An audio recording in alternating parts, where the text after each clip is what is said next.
Boom. And we're live. I am here with Mr. Lenny Birt of the Friends of the Rapids. Is it more properly Friends of the Savannah River Shoals, or is it more commonly just Friends of the Rapids? Well, that's a good question because if you look at the Instagram page, you'll see that I kind of use those terms interchangeably. The official name for that part of the river are the shoals. Okay. Colloquially, we refer to them as the rapids. So that's where Friends of the Rapids came from. Gotcha. And I got your Instagram page pulled up right here. Friends of the Rapids. I will officially click follow. Nice. And let's get down to some of these pictures here. This is one I wanted to highlight first. I noticed that you did some work to get this educational sign up.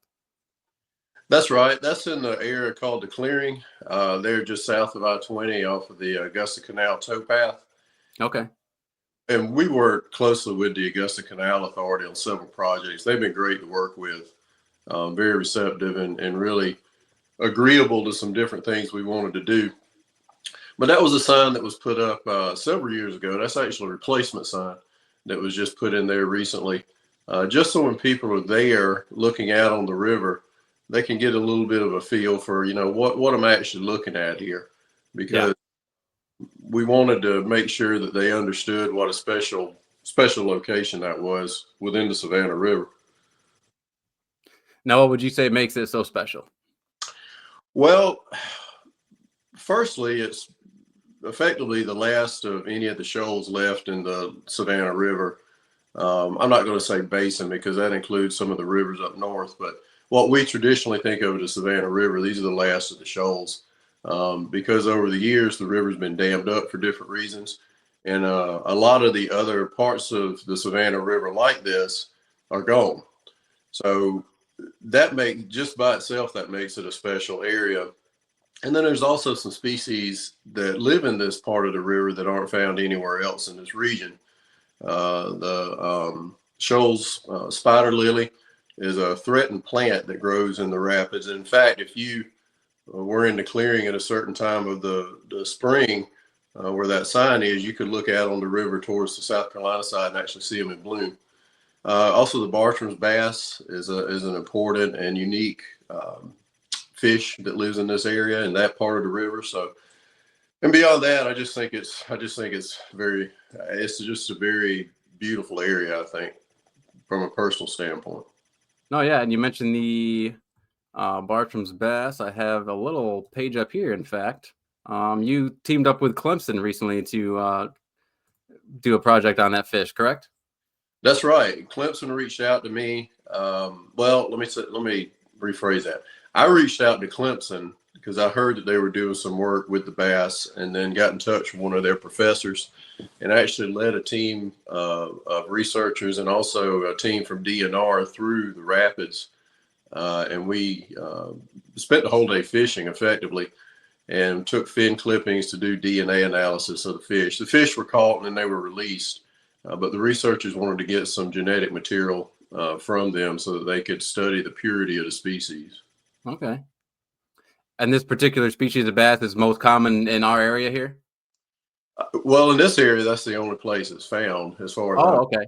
That particular species can be found in a few other areas in Georgia and Alabama, but it's very limited. Its range is very limited. And what Clemson is concerned about and DNR is the possibility of hybridization with some of these other bass species, diluting our native population here. But thankfully, the results came back and they actually felt pretty good about what we have here. So it's always kind of a moving target. But as of that study, we were looking at a good bit of genetic purity for that species. This is going to sound pretty silly, and definitely from someone who doesn't know much about the process, I guess. When you're breeding dogs per se, and you want a purebred dog, you get eventually you could get problems down the line if you don't use dogs from different families. I mean, is that something you run into with fish as well? Well, I imagine that you could run into that with just about anything. I mean, I'm an official biologist or anything like that, but I imagine you do have to definitely have some genetic diversity within the population. Because if you look at some species that have winnowed down over the years, they basically say that they're almost effectively extinct, even though you have these examples still alive, they're all kind of in a closed off group, and they can't get any genetic diversity in there. So I don't see why fish would be an exempt species from that. I saw something recently that was, I mean, just wild to watch. There was a project somewhere, I believe in the Midwest, where they wanted these mountain goats to experience some genetic diversity. So there's these guys that have to jump out of a helicopter and wrestle these mountain goats off the side of a hill. And this guy rolled all the way down the side of the hill with one just to wrangle them and get them to a different herd or whatever. I can't imagine. Goat Mugger was his professional name, so I don't want to do that, but it's pretty interesting to watch for sure. Yeah, I tell you, that would be an adrenaline rush. I mean, I'm sure those guys get a kick out of that. Now, back to the bridge on I-20. There's been a lot of construction, especially more toward the one side there where you got Washington Road and all that sort of thing. You've been in touch, I believe, with a lot of those construction workers and the crews to make sure everything's going according to plan as far as pollution and that sort of thing, right? Well, I have been. Superior Construction is the company that was building the bridge, and I think they're wrapping things up now. And yes, I was in contact with them extensively throughout the project. So how they built those bridges, not to get too far into the weeds with it, is they had to build what are called cofferdams. They're temporary dams in the river that they can use to pump water out so they can put the foundations in the bottom of the river. Okay. And they would do that multiple times on the Georgia side and South Carolina side. Well, the cofferdam design that was approved by the Corps of Engineers was unable to withstand some heavy flooding that we had on several occasions, and ended up blowing out and deposited a lot of debris into the shoals. Mm. And so there was a lot of discussions between myself, Superior Construction. We got Georgia DHEC involved. We got Georgia DOT involved, DNR. And to Superior's credit, they definitely wanted to address the problem, and they did come out there and help. We've had numerous cleanup days on that, and they really made a big pass to try to get as much of that out of the river as they could. But I suspect there's still some debris in there that we're going to need to remove. A lot of like concrete dust and things like that. Well, no, unfortunately, it was worse than that. It was actually plastic and pieces of tarpaulin and things like that. They were using a cofferdam, I believe the type of cofferdam that they were using was covered in these plastic bags and plastic tarps, and it couldn't withstand the high water, and so a lot of plastic in the river. But again, I'm not being negative towards Superior, because once they were alerted to it, they were very willing to help. Yeah. And they didn't want to put any pollution in the river either. But it was a multi-year thing, working with them and some of the other agencies to try to get that addressed. And again, I think the big stuff is out, but I suspect when I go back in there pretty soon, to kind of do a sweep, I'm going to find some more. So Yeah. Are you aware of any more big incidents with the bridge and debris since Hurricane Helene? Has that kind of catalyzed the problems? Well, no, I'm not aware of anything that's happened there. What can happen in the rapids is, we get items that get washed down from above, and that has nothing to do with bridge construction. Okay. And if you've ever been through that part of the river, it's difficult to access, and you have to have very specific types of boats to go through there. So I may go in there and find, and this was one that was taken out a few years ago, like a buoy, let's say, that came from way upstream. Now, normally that would be pretty simple. You'd go out there, maybe tie a boat to it, drag it out, put it in a boat. But when it's in the middle of, white water, and you're in effectively like a kayak, that becomes a challenging job to get that out.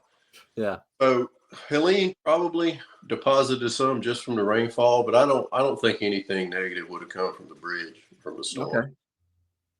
That's good.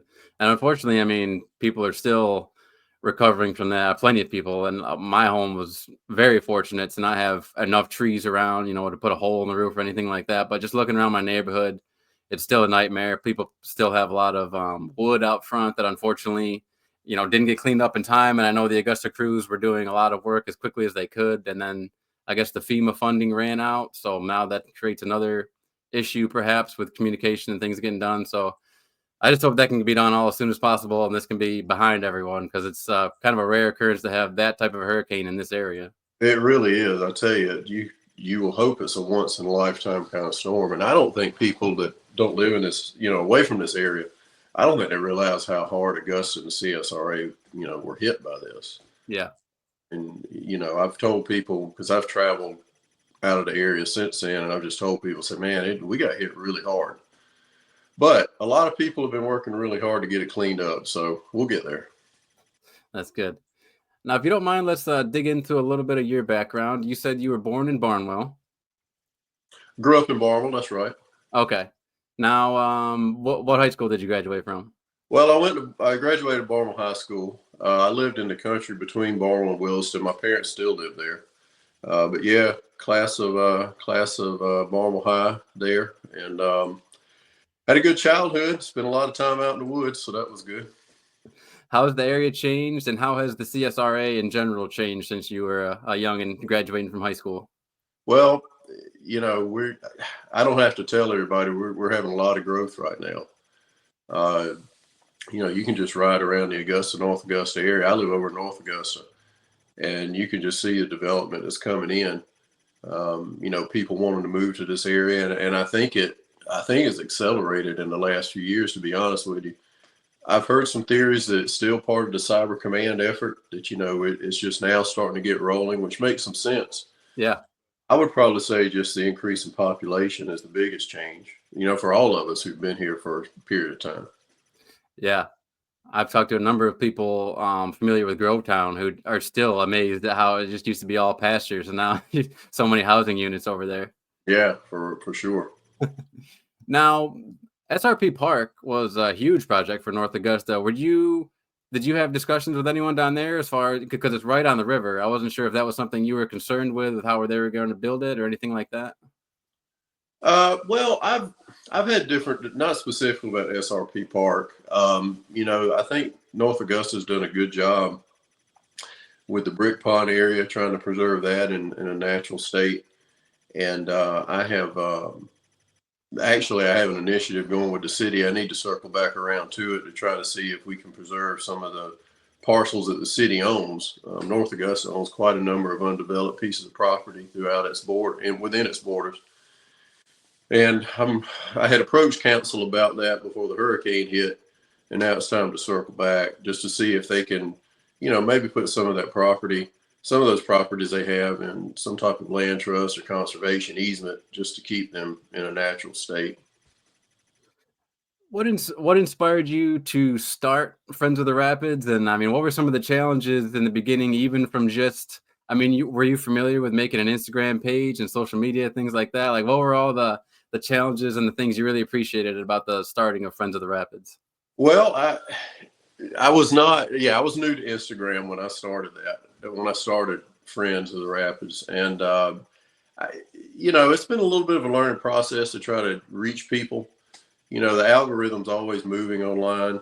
And that's something that I try to stay abreast of, not so much because I'm trying to, make this group famous or anything. I just want people to be engaged where they know what's going on with that part of the river, because it's a little bit isolated. It's kind of hard to access.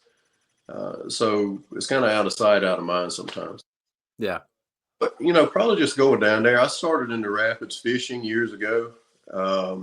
And the more time I spent there, I was just really kind of blown away by, not only the beauty, but also the fact that it was so unique. And it was right here in our backyard. I mean, you can go to some of the islands, and you feel like you're out in the mountains somewhere. And it's right here, just as the crow flies, maybe within a mile or two of downtown Augusta. So that led me to want to start getting involved down there. And I still like to go down there and fish, but honestly, it's almost like I go down there to fish and I end up cleaning up. So it's kind of a blessing and a curse. There is a particular story here I wanted to bring up. Here we go. So here's your pretty face. And Local organization calling on kayakers to help clean the river. This is from channel 1226 WRDW in 2022. And this was you calling on local kayakers to help clean up the Savannah River shoals? That's right. That's an effort that I put forth annually, and I'll mention the Augusta Canal Authority again. They've been totally on board with this. We'll spend the month of July encouraging anybody who goes into the rapids.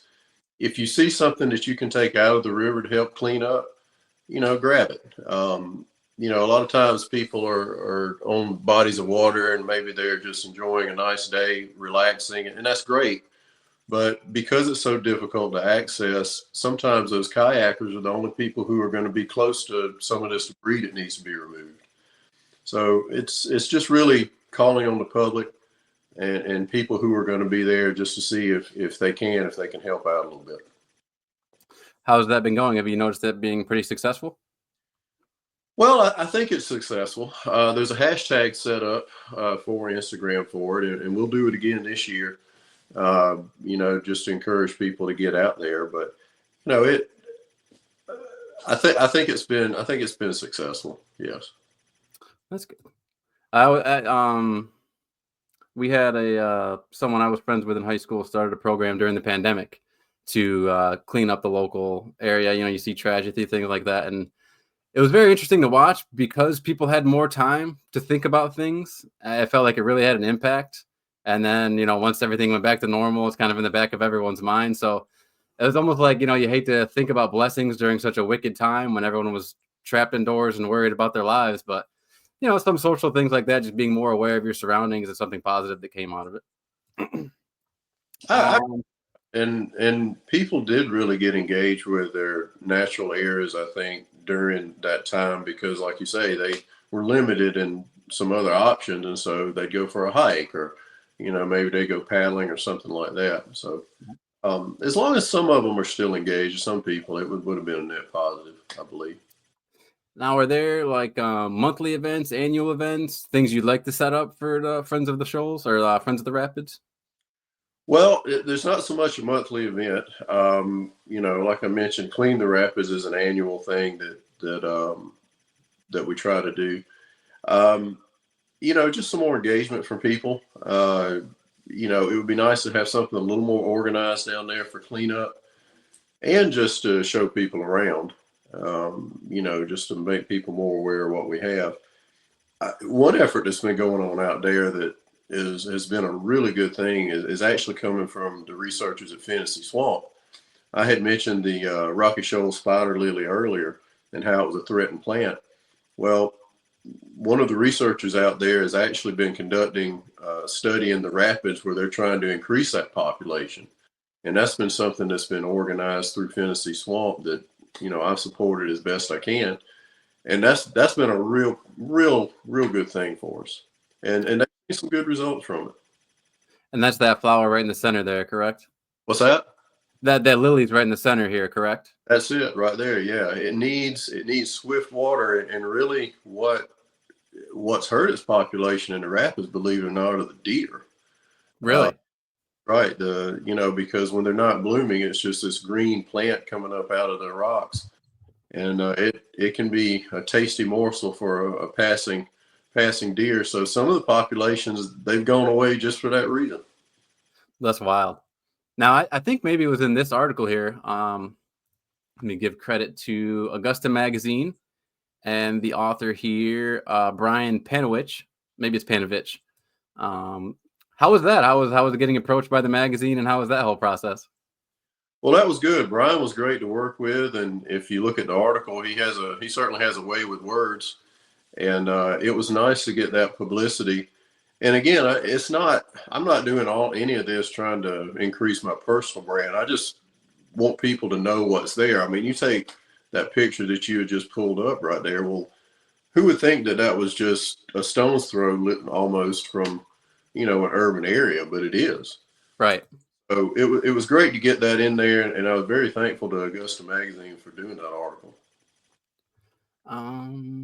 That's not all you're famous for. Tell me about, because this was very interesting. You met Henry McMaster and you talked about a bill that you worked really hard to get introduced. Well, yeah, no, you've done your research. Yeah, that was a multi-year effort. So I'm gonna go all the way back to 2015. I was on the Greenway here in North Augusta and came across a hatchling box turtle about this big. Picked it up, looked it over, and then started doing some research. And in the course of my readings, determined that South Carolina, or learned that South Carolina was the only state in the country that had no protections on reptiles and amphibians. 49 states have protection, South Carolina did not. So I reached my local representative, Bill Hickson, and I just asked him, I said, well, why is this? Of course, you hit anybody cold, they're going to be like, what are you talking about? So more conversations with him, a lot of conversations with DNR. And it was 5 years later that we actually had a bill signed by the governor protecting reptiles and amphibians. And it was a proud moment in my conservation history. I can tell you that, because it all started with an email to my local rep just saying, why can't we do better than this? And it took, took what, months, years? It was a 5-year process. The email, when I first notified Representative Hickson about it, I think that was like April of 2015. And then the bill was signed, I think, summer of 2020. Yeah. So there were fits and starts. And, there were subcommittee hearings. I went and testified in Columbia on several occasions. The bill had to be brought, the bill had to be written, it had to be voted on, and there had to be some real impetus for it. And, DNR had to get on board, which they were great to work with too. But yeah, the wheels turned a little slow, but they did turn. And that ended up being, I think it was HB 2841. That sounds right. Mm-hmm. Now, I love your quote at the end of the article. I wish I had the article pulled up here. I think it's on my phone. But basically, you said just what you said there. Took a lot of calls, a lot of emails. But if you're truly passionate about something, you'll persevere and see it to the end. That was the gist of what you said. I just really appreciated that, because especially in this day and age of instant gratification and press of a button, I get my delivery, whatever. People, I feel like, okay, I sent one email and I didn't get an answer back, so now I'll just give up. So it's really nice to hear and see you talk about an effort like that. Well, I'm saying that there's a little bit of an art to it. I mean, you don't want to hassle people nonstop, but you don't want to allow people to kind of move on if it is something that you feel is important. Right. So, and you have to understand, going back to my first contact, I mean, it may not even be on some people's radar, some of this stuff's going on. So you can't assume that they're going to be as passionate as you are right out of the gate. And I've learned just through this podcasting experience, you could reach out to someone in an email, but they're more, hey, text me, because I don't check my email very often, or hey, hit me up on Messenger, because the other thing. So that's been something to navigate, and it's not very hard. I mean, obviously, most people have these different forms of communication, but it just goes back to not giving up, not fearing rejection.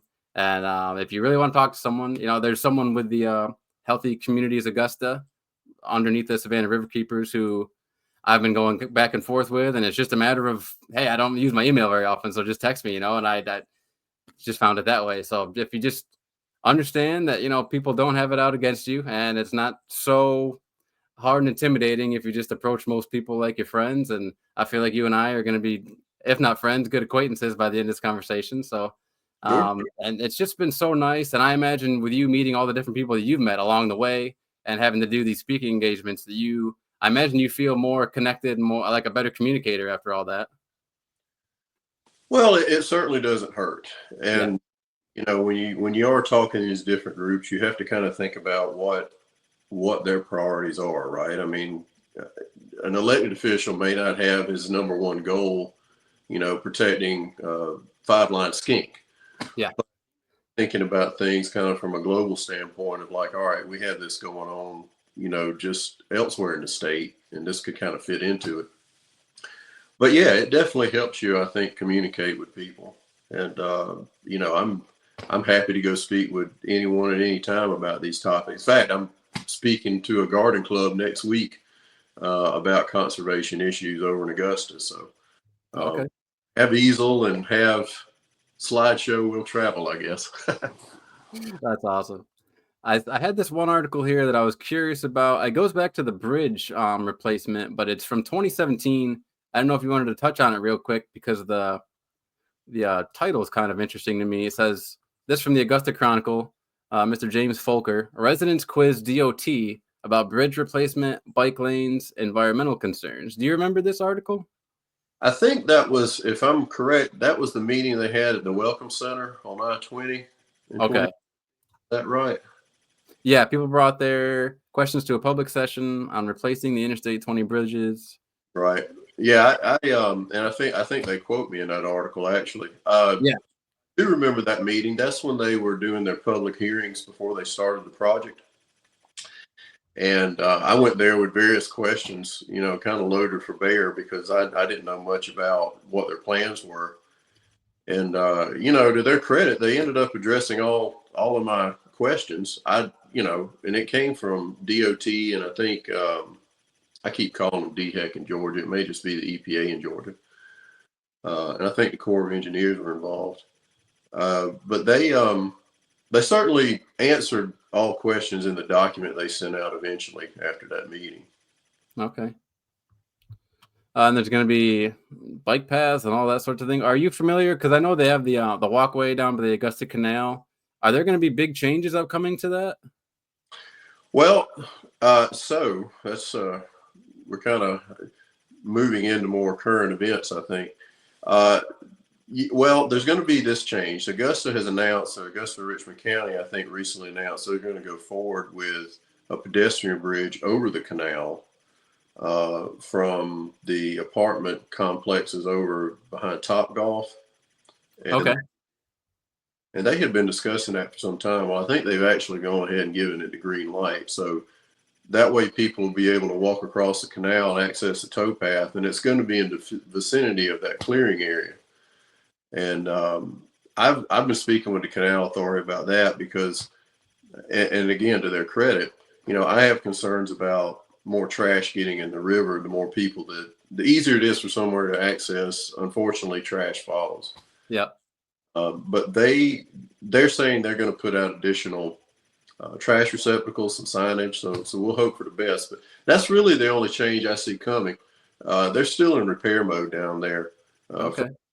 So I don't know when all of it's going to be open back up, but I know they're working on it. Now down by SRP Park, they have, I believe it's called Brick Pond. Mm-hmm.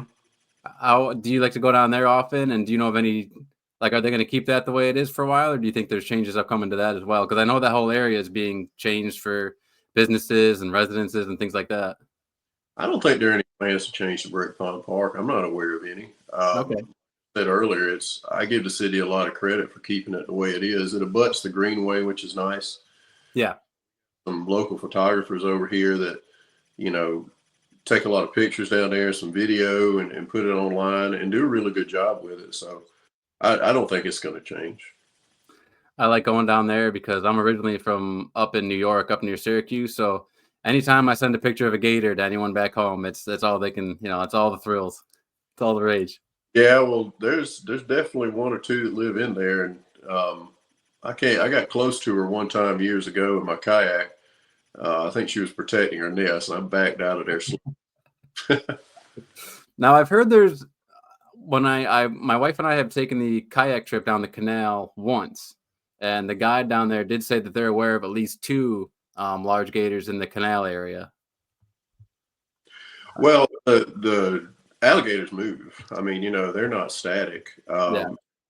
There would be gators in that area. I last year actually in the low end of the rapids, which is just above North Augusta, I saw the first gator I've ever seen in there in all the years I've been spending time there, and it was at least 10 feet, I think. I came and I saw it sunning on the end of this island, and it just blew my mind because I'm not expecting to see that, right? But they do move around, and I think a lot of the wildlife is having to find new places to live. Yeah. I mean, places that they're used to are no longer suitable for them. They've got to move to survive. That kind of makes me curious. How they're transitioning the old gunpowder mill down there into studio apartments, I believe. Yeah. That's going to be curious to see how that affects the health of the river as well. Like you said, all those new people in that area. Well, I don't know as much about that project, but I am involved with an effort there close by involving Riverwatch Parkway. And you mentioned the multi-year aspect of some of these initiatives, and this really kind of falls into that category and kind of dovetails into this idea of moving wildlife. Riverwatch Parkway is a great road. We all travel it. There were some changes made years ago to put some lighting in on the parkway. You might remember leading into downtown Augusta. And of course, it's very aesthetically pleasing.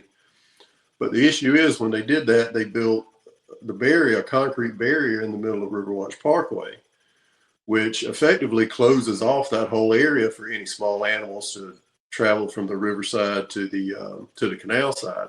Yep. Indy, a lot of it near these apartments that you're talking about. So that's been a multi-year discussion that is still ongoing to try to see if we can figure out the scope of the issue there, how many animals, how much mortality we're getting from wildlife on that stretch of road, and what, if anything, can be done about it. I think, gosh, I want to say it was at least 3 or 4 years ago when I first reached out to Georgia DOT about that and got the conversation started. And we're just now at the point we're going to start doing some research. We have a researcher at Augusta University who's willing to participate in this and excited about it. And he's been great to work with. So we're finally moving, but man, it's slow. It's slower than I would like. Yeah, I'm sure. And younger parents are really going to appreciate this, but I don't know if you're familiar with the Paw Patrol. I've heard of it. Well, Rubble is a bulldog that's part of the Paw Patrol, and he's more of the construction dog, if you will. And of course, he's got his own spin-off series. So Rubble and his pals, they build things, and they build a lot of buildings and different things. And it's actually kind of a nice aspect of the show is that they'll figure out how to build something with nature involved. Nature kind of already thought into it. So like when they built a new school, they built it around a duck pond type of thing. So the ducks could go in, the kids could see the ducks. And there was this one episode where Crunchy the beaver was having issues crossing the road because too many cars were coming by, so he was afraid to cross the road. So there they go.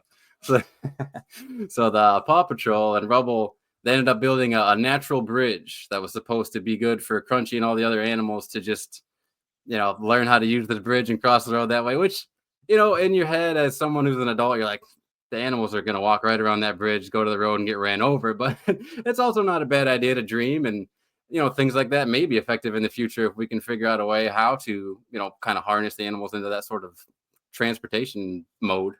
All right. Well, and I appreciate the segue into that. They'd have some of that out west. They've done that in some western states. It's not something that's been explored a whole lot in the South, but the nice thing about Riverwatch is we have several bridges in place that the animals could use to go underneath the highway. Right. And we think some of that's going on now, but we don't know. I mean, my wish list would be, or my wish for that road would be, if we had barriers up to divert the animals and kind of funnel them down into those bridges just to go under the road. Right. But I don't know if we're going to get there or not. I'm trying to get us there. Some of this stuff I hate to bring up because once you see it, you can't unsee it. Like every time I ride Riverwatch now, that's all I think about is this wall that, these small animals can't get across, and then they end up getting taken out a lot of times. Yeah. I did read in one of those articles that you, even among the animals you've seen down there, you saw partially, or I think the article worded it as a partial albino deer. It was I think she was a full albino, actually. Okay. I was wondering what partial albino. I thought they were either full or they weren't, but it'd be kind of interesting. So that's cool. It was really, really neat. And I tried to get a picture of it with my phone, but it didn't do it justice. Yeah, that was years ago. Before it was right there at I-20 in the canal on the riverside and on the Georgia side. And I looked up and I had to do a double take. Because I'd never seen one before. But I see deer down there a good bit. I see them swimming back and forth. I mean, a lot of people don't think about, we were talking about, man, the deer move back and forth just as much. I mean, they swim and walk across that river all the time. Yeah, they got to eat all of our endangered flowers. Yeah, right.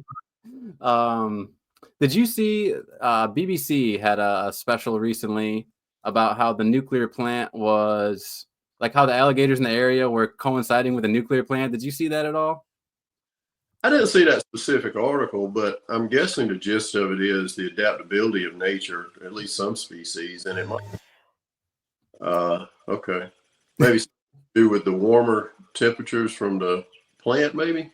I checked it out just to see what they were going after because I thought it was going to be like, here's the environmental impacts of the plant and how it's affecting the animals. But really, I think by the end of it, I just came off with alligators are really adaptable.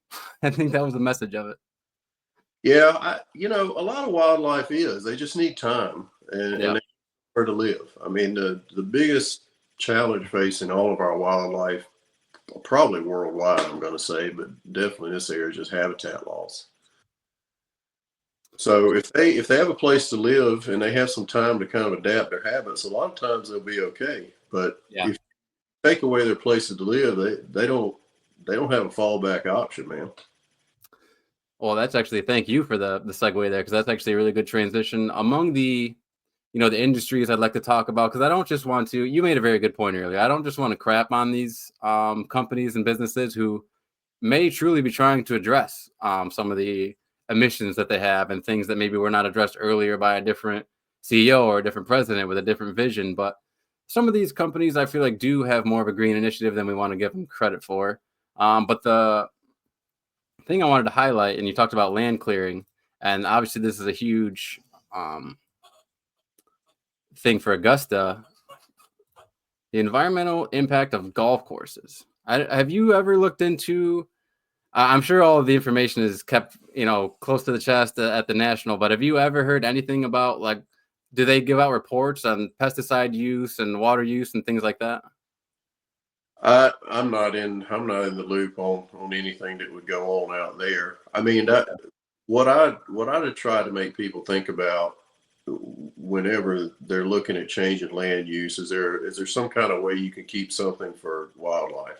Yeah, And I that would go true. I mean, that's the same case for us homeowners as well, to be honest with you. Like, yep, your yard or your property and think, well, I want to go out here and clean this up. And it's like, well, yeah, you could go out there and clear out all this underbrush, but you're not helping out some of these small animals that need that place to live in. And I'm really kind of focused more on kind of what I call micro habitats, these small little wood lots in a neighborhood, or maybe on some of the roads around town, and they're into kind of a natural state, just to keep people from just saying, well, we just need to go in and just kind of clean that up. And that goes back to what I was talking about, my initiative with the city that I'm going to revive here pretty soon. If you have a natural area, if the city, some of these properties, somebody down the road says, well, let's just come in and we'll just kind of clear everything out on the understory and just make it look good. It's like, well, no, really, we shouldn't do that, because, we have a lot of different creatures that are living in there. So for anything like that, I'd like to see some kind of holistic approach. I mean, if we're going to have some of those different types of development, can we balance it out in some areas where we don't develop everything? yeah. Well, yeah. I mean, because it can. I mean, the impact on entire neighborhoods. I don't. Are you familiar at all with Hyde Park? Hyde Park. I've heard the term. See if I can bring this up here. It's a little neighborhood over by Morgan Advanced Materials. So you have Gordon Highway here, Morgan Advanced, and then this is Dan Bowles Road that takes you over to Doug Bernard where the highway is.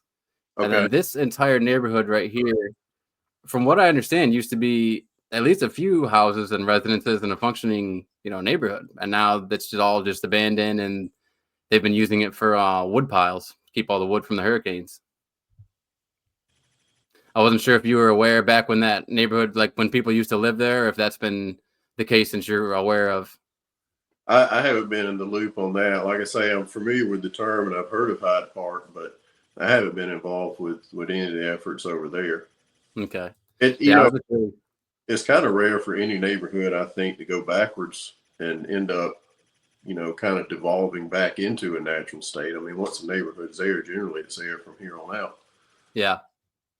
But Yeah, really. I mean, I hate to say it because, the people no longer live there, but kind of on the bright side, the silver lining is at least it's all these trees are popping back up, and I'm sure there's going to be some habitat and not wildlife that it adapts to the companies and industries in the area there. So that's something. yeah, and I tell you, the animals live alongside us every day, and a lot of times we're all so busy with our lives, we don't take the opportunity to kind of look around, or particularly look up. Sometimes if you're riding along, just if you can, or if you're a passenger, maybe not when you're driving, just look up and see what's going on above you with some of our different birds and some of the drama going on up there, and a lot of the other animals and species that live with us in town. One of my favorite things to do late in the afternoon at my house is to go out on my front porch and watch the bats when they come through and they hunt. Generally, they're going to come through just a little after sundown, and they kind of hunt in a grid here in North Augusta, and you'll see them come down the street and they'll circle, and you can kind of watch them, their patterns, and they're really, Okay. and that's all over the CSRA, and they're here with us. So the more we can appreciate them, the better, I think. Have you been out to visit a bat cave? I haven't. I had a young brown bat. I say he was young. He was a brown bat a few years ago that ended up sleeping here in the awning to my house, but I've never been to a cave. I'd like to visit one. Makes me think of that second Ace Ventura movie when he just goes running out of there scared. Yeah. I couldn't help but notice you had some pretty bird sounds in the background over there. Are you just like amongst the trees, or do you have a pet bird? Well, I have a bird feeder, and Okay. a crowd draws a crowd. So as soon as one finds it, all the rest of them are going to find it. And moving down here, I never saw as many beautiful red cardinals as I have since I moved down here. It's been awesome to watch. Yeah, they're very pretty, especially during the winter. And of course, we have the Carolina wrens, and you may have seen these at your house. They'll make a nest in anything. Like, surprise you sometimes where their nests are located. They're a spunky little bird. What type of predators live in the area aside from alligator? Do we have a sizable coyote population or not so much? Within the CSRA, Yeah.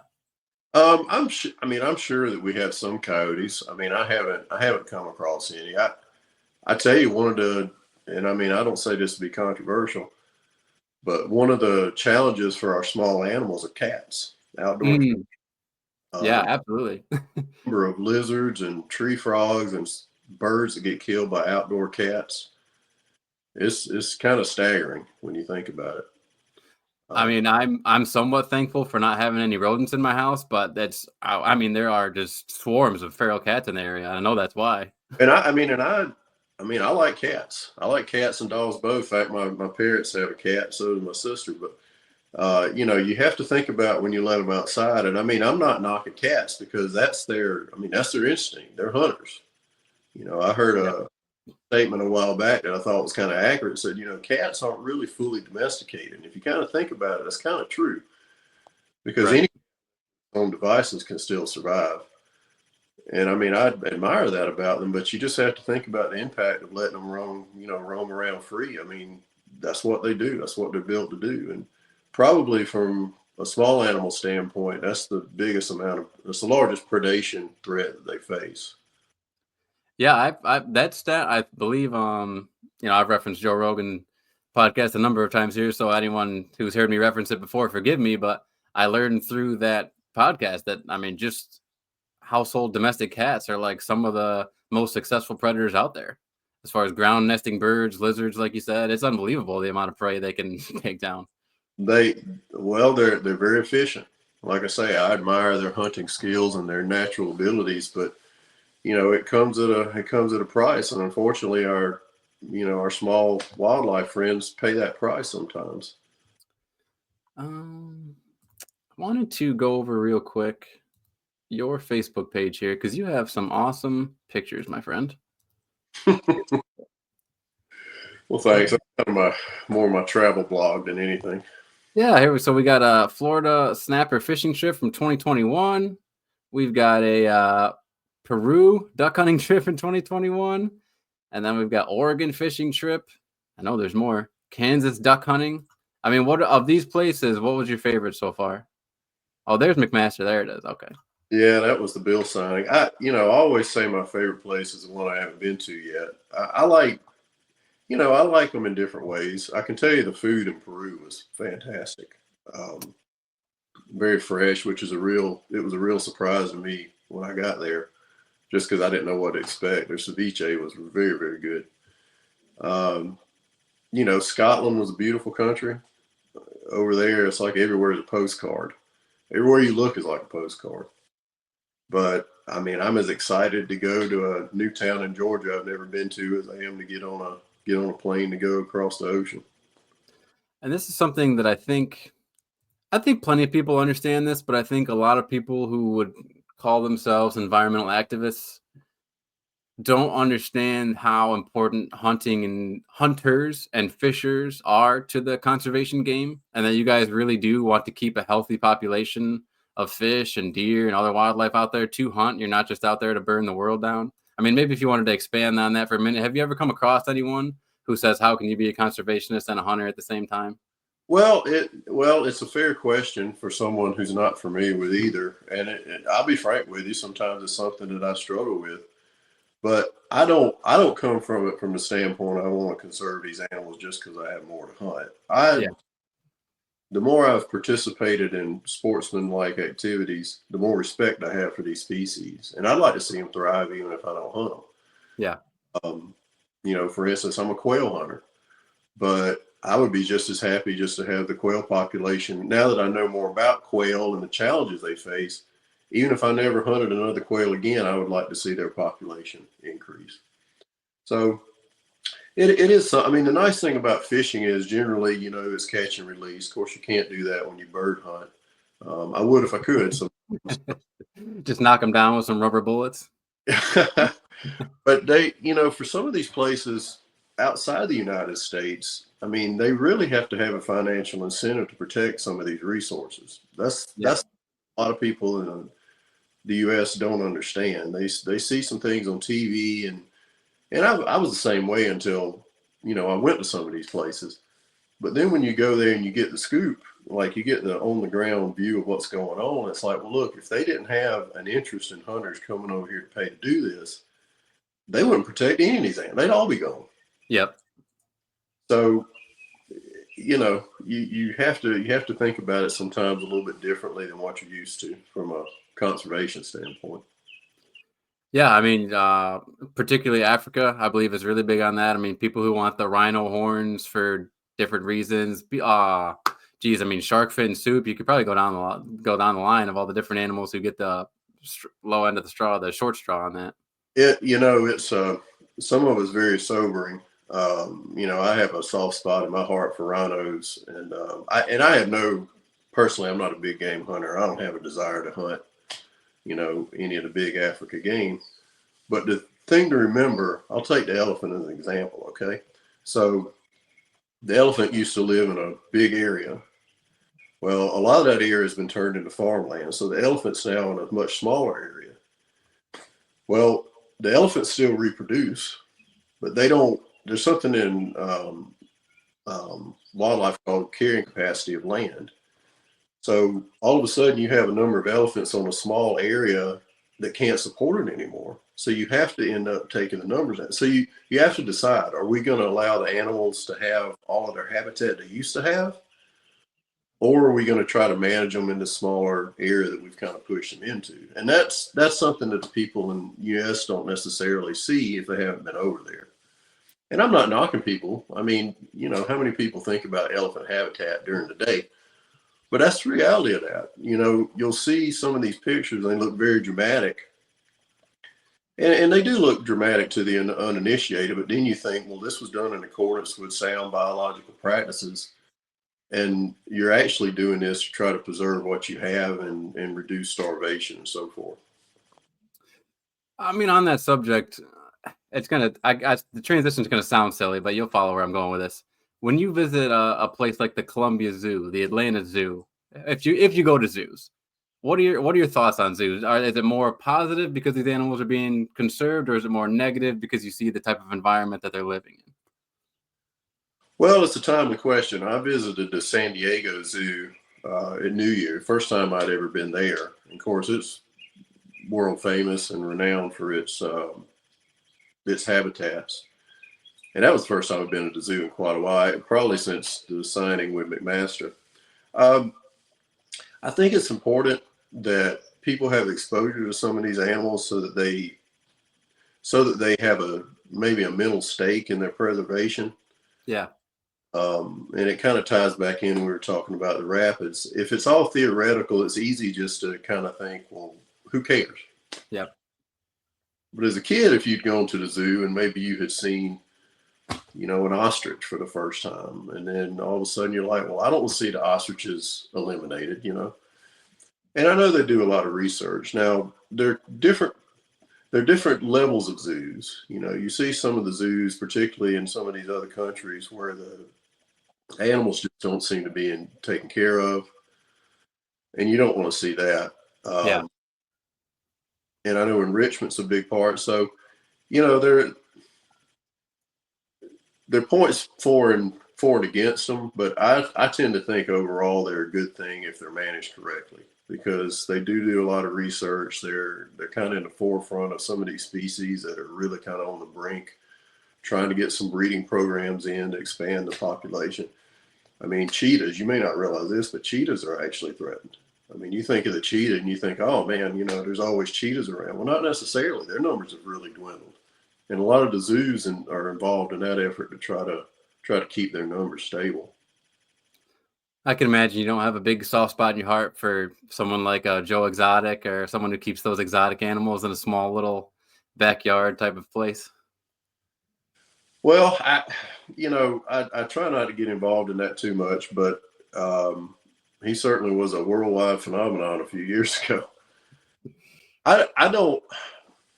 Ideally, to me, animals would be in their natural habitat, right? Yeah. But we have to provide them with that habitat. I mean, the animals have to have a place to live. So mixed emotions on something like that, I think. You've been super generous with your time. I really appreciate it. I have a few more things I wanted to touch on before we get out of here. I have 2 questions that I believe determine whether or not you are a true 100% too legit to quit conservationist. Question number 1. What are your thoughts on paper straws? I do not like plastic straws. I am, you could say I'm anti-plastic straw. Okay. So you were for that initiative. I don't like single-use plastics. Yeah. So I personally stay away from single-use plastics as much as I can. In fact, I carry around bamboo forks in my vehicle. If I go into a place, instead of using plastic forks, I'll use the wooden forks. Okay. You talking a Stanley tumbler too for the coffee? What's that? You got a Stanley tumbler for the coffee? Well, I do use tumblers for different things. The paper straws a lot of times don't hold up very long, so I can see why people don't like them. But there are other alternatives. I think I was in Mexico. They had some straws made out of agave, and that worked pretty well. And they held up. So maybe we'll go to agave straws. That's interesting. Yeah. What do you think? I mean, what do you think the challenge would be for like bamboo straws? Just mass production? I don't know. Sometimes there's some environmental ramifications that are negative kind of on the back end of stuff like that. You can think, all right, well, let's just all have bamboo straws, but to grow enough bamboo, we're going to have to clear cut this 200-year-old forest or something, so I don't really know. I don't know enough about it. I have a bamboo straw. Oh, nice. Do you have those survival straws that you can like stick in mud water and it'll purify it? Really? Yeah, no, I use those exclusively, man. I went to those a few years ago, and I don't ever carry water with me anymore, especially on the river. I remember the first time I had one in my boat when I was in the rapids, I said, all right, I'm going to finally taste the Savannah River. I'm going to see what it tastes like. And it was good. That's okay. I mean, not a sponsor, but we'll definitely endorse. That's awesome. No, anything like that, I'd recommend them. They work well. Good. All right, my second super important question to determine whether you are a true conservationist. When you're in the restroom, we're going number 2.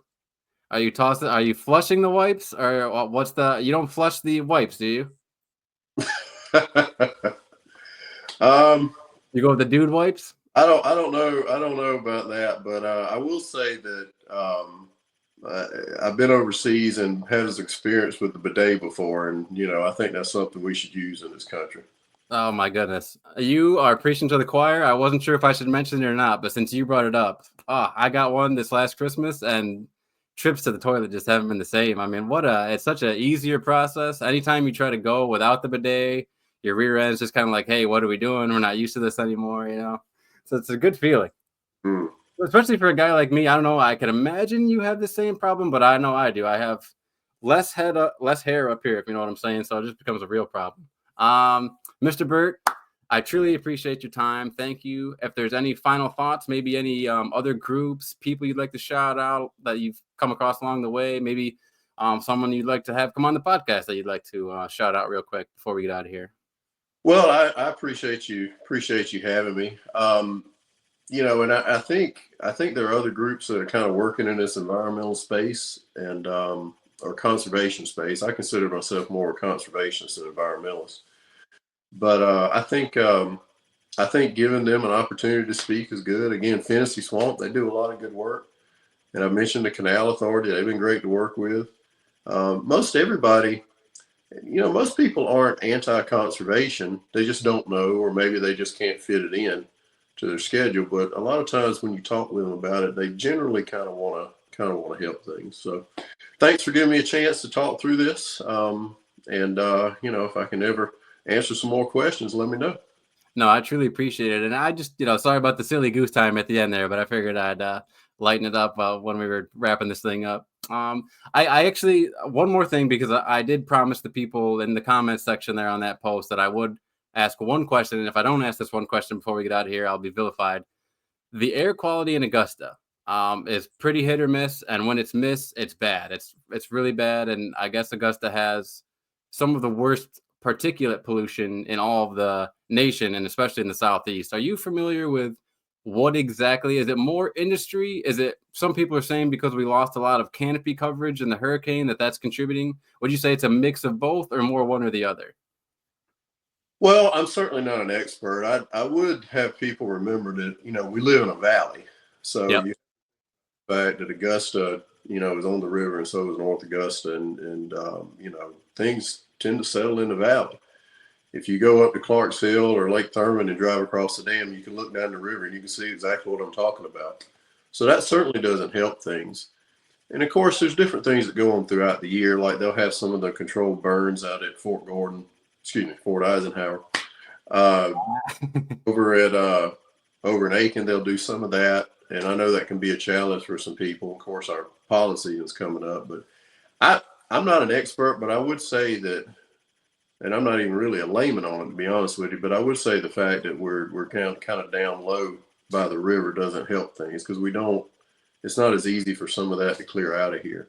The loss of canopy, we'll just have to kind of wait and see. I mean, if you think about it, we lost those trees late September, October timeframe, and everything was kind of going into fall and winter anyway. So this will be our first spring since things have changed. So even though we've lost a good bit, that gives opportunity for some newer things to start growing. And nature's is constantly in motion, man. That's So a good point, actually. Yeah, I guess. maybe that'll help out some of the things people are noticing. But there's probably a lot of different factors to go into it. I don't know enough about the industrial side of it to comment on that. I know a lot of times, and I'm not speaking about industry here, but a lot of times when you see some of these videos of these plumes, really what you're looking at is water vapor. People tend to think it's some kind of, chemical going in there, but a lot of times it's just water vapor. Right. Right. I think that's particularly true with like Vogel, right? Plant Vogel, right? That's a lot of water vapor coming out of those towers. Well, cooling towers tend to have, that's generally what they're putting out. I mean, again, people, and I mean, I was the same way. You see it and it looks pretty striking and alarming, but it's not really, it's not really as nefarious as it seems, I guess, compared to how it looks. We don't have to get Aaron Brockovich just yet. Right. All right. Well, yeah, I guess that's a good point. Once we get the coverage back of the trees and stuff this spring, that'll be a good indicator alongside with Senesco and Solvay getting their getting permission, I guess, to have more emissions in the air. That's what this article is about here. They wanted to revise their permits to put more emissions into the air. So that'll be interesting to follow. Like you said, once all the canopy coverage is back and things like that, and we can still measure if we're getting all these bad air quality notices coinciding with that, then I guess we'll know it wasn't the canopy coverage that caused it all. Yeah, I'm not familiar with Senesco or even, what they're trying to do, but, the more leaves we have in the air, it's always better, I think, from my stand for all of us and for nature too. Absolutely. Well, I really appreciate it on this Sunday. You joining me, Mr. Birt. Again, I want to remind everyone, Friends of the Rapids is on Instagram. You can follow them there.